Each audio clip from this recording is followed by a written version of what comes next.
Welcome to Minnesota Explorer, a podcast dedicated to bringing you a new adventure somewhere in Minnesota with every episode. Each week we'll travel to a different destination, from scenic state parks and beautiful lakes to fascinating cities, historic landmarks, and hidden gems tucked away across this incredible state. If you're gearing up for your own trip, head over to northstartravelers.com, where you'll find gear recommendations to help you travel smarter, plus a full list of our other podcast shows covering destinations around the world. If you love discovering new places and planning your next adventure, follow the podcast so you never miss an episode. And if you're enjoying the show, leaving a positive review goes a long way in helping others find it. Now let's explore Minnesota. There's a place in Minneapolis where a giant silver spoon curves over a reflecting pool, balancing a gleaming red cherry at its tip. And that image, playful and unexpected and utterly unforgettable, tells you almost everything you need to know about what awaits you at the Walker Art Center. Sitting on the edge of Lowry Hill on the western side of downtown Minneapolis, the Walker is one of the most respected contemporary art museums in the country. It's the kind of place that doesn't just hang art on walls, it challenges the very idea of what art can be, what it can do, and who it belongs to. The story of the Walker begins in 1879 with a man named Thomas Barlow Walker, a lumber baron who had amassed one of the largest private art collections in the nation. Walker opened a gallery inside his own home on Hennepin Avenue, inviting the public in free of charge to see his paintings and treasures. It was an extraordinarily generous gesture for the era, and it set a tone that the institution has carried forward ever since. This is a place for everyone, not just the wealthy or the initiated. Walker eventually purchased land on Lowry Hill, and in 1927 his gallery officially opened as a public museum on the site where the Walker stands today.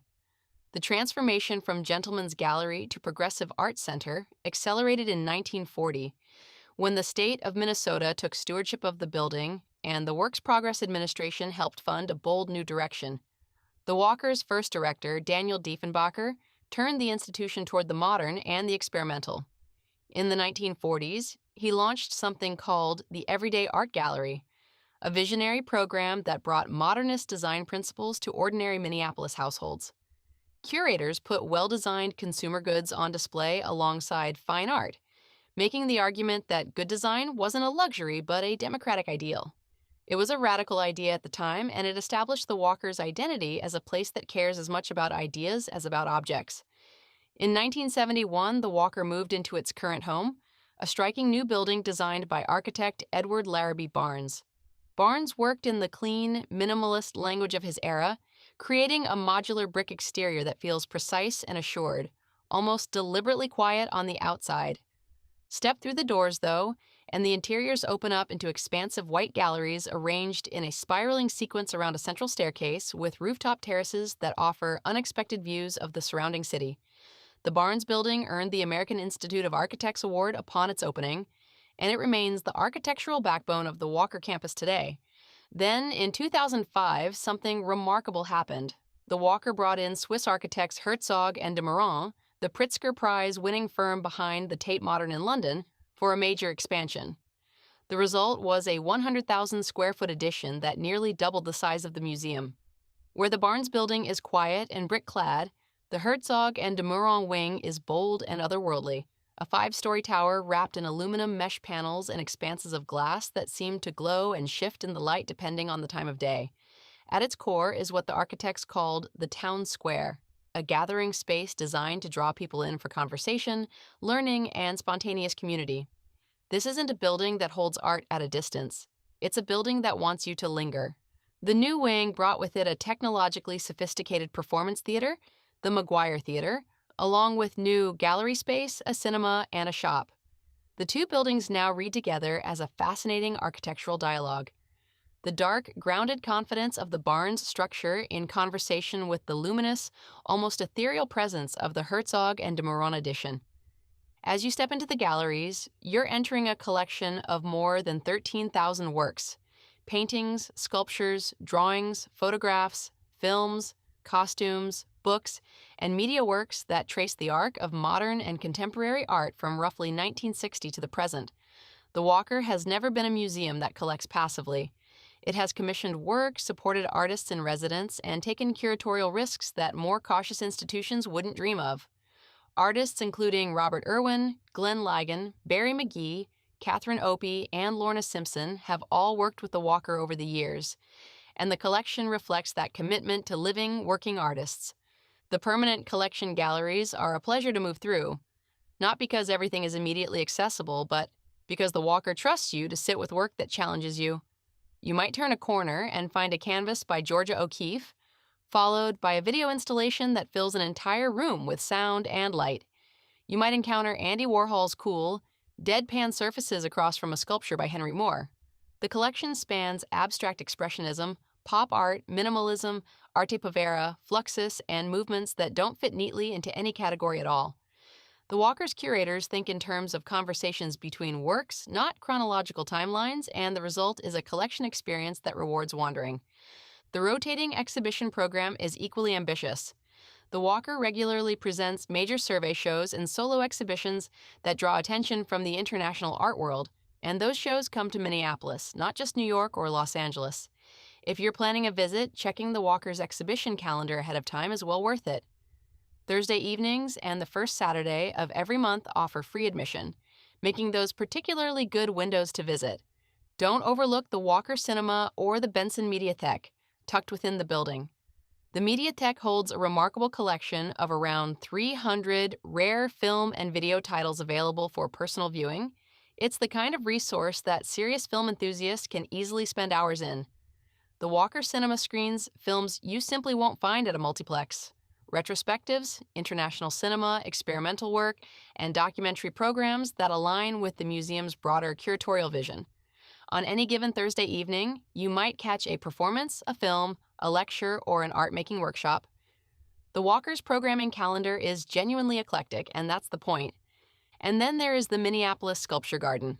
Connected to the Walker campus, but open free of charge every day of the year, the 11-acre garden is one of the largest urban sculpture parks in the United States, and for many Twin Cities residents, it's simply the most beloved outdoor space in the city.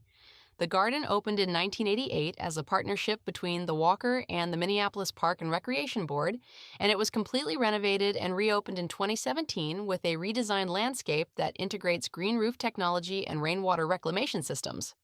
The centerpiece of the garden, and one of the most iconic public artworks in Minnesota, is Spoonbridge and Cherry, created by pop art legends Klaus Oldenburg and Kusje van Bruggen. Specifically for this space, the sculpture is enormous. A silver spoon more than 50 feet long arching over a reflecting pool, with a bright red cherry perched at its tip, a small jet of water spraying from the cherry's stem to keep that red surface gleaming. Van Bruggen added the cherry as a personal symbol drawn from her childhood, and together the two artists created something that manages to be simultaneously monumental and joyful.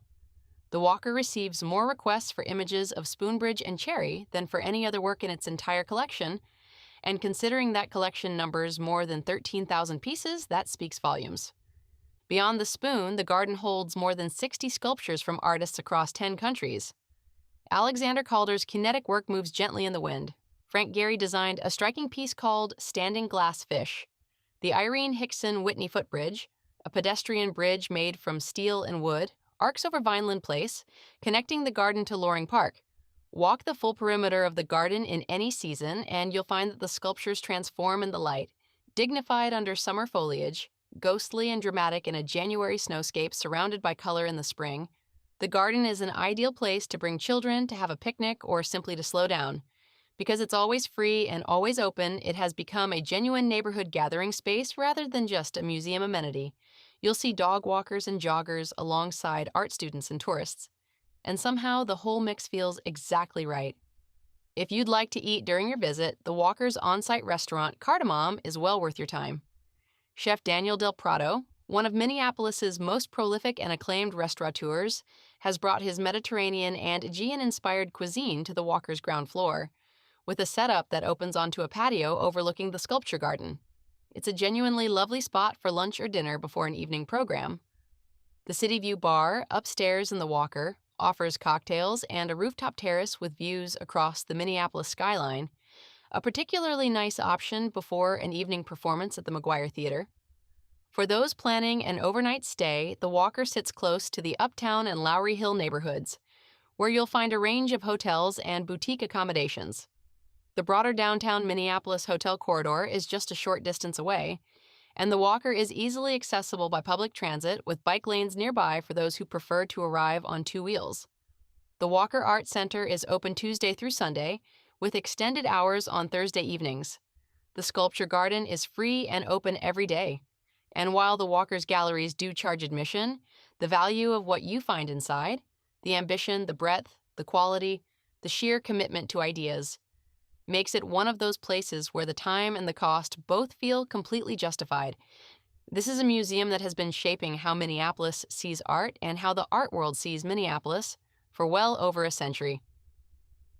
Come ready to be surprised. That brings us to the end of today's episode. Before you go, a few quick things. Subscribe so you never miss a destination, leave us a positive review to help others find the show, and share this episode with someone who loves exploring Minnesota. And if you're hungry for more adventures beyond Minnesota, visit northstartravelers.com to explore our other podcast shows and browse gear recommendations for wherever your next journey takes you. Your support means the world and keeps these adventures coming. Thanks for joining us, and happy trails.